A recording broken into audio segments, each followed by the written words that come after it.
ದಸರಾ ಉತ್ಸವದ ಉದ್ಘಾಟನೆಯನ್ನು ತಾಯಿ ಚಾಮುಂಡೇಶ್ವರಿಯ ಕೃಪಾಶೀರ್ವಾದದೊಂದಿಗೆ ನಾವೆಲ್ಲರೂ ಸೇರಿ ವಿಜೃಂಭಣೆಯಿಂದ ಉದ್ಘಾಟನೆ ಮಾಡ್ತಾಯಿದ್ದೀವಿ.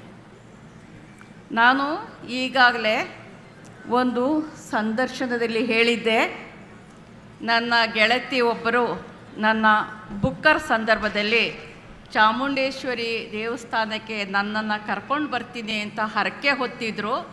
ನನ್ನ ಆಪ್ತ ಗೆಳತಿ ಯಾಕೆ, ನನಗೆ ಹೋಗಲಿಕ್ಕೆ ಸಾಧ್ಯ ಆಗಲಿಲ್ಲ ಕಾರಣಾಂತರಗಳಿಂದ. ಆದರೆ ಈ ಒಂದು ವಿಶಿಷ್ಟ ಸನ್ನಿವೇಶದಲ್ಲಿ ನನ್ನನ್ನು ಕರ್ನಾಟಕದ ಸರ್ಕಾರದ ಮೂಲಕ ಆಹ್ವಾನ ಮಾಡಿ ತಾಯಿ ಚಾಮುಂಡಿ ಕರೆಸ್ಕೊಳ್ತಾ ಇದ್ದಾಳೆ ಅಂತ ಹೇಳಿದೆ. ಈ ವಿಷಯದಲ್ಲಿ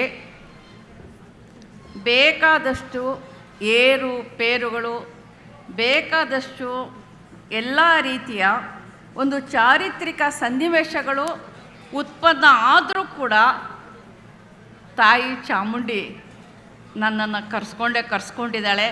ನಾನು ಈಗ ತಾನೇ ಆಕೆಯ ಸನ್ನಿಧಿಯಿಂದ ನಿಮ್ಮೆಲ್ಲರ ಎದುರಿಗೆ ಬಂದು ನಿಂತಿದ್ದೀನಿ.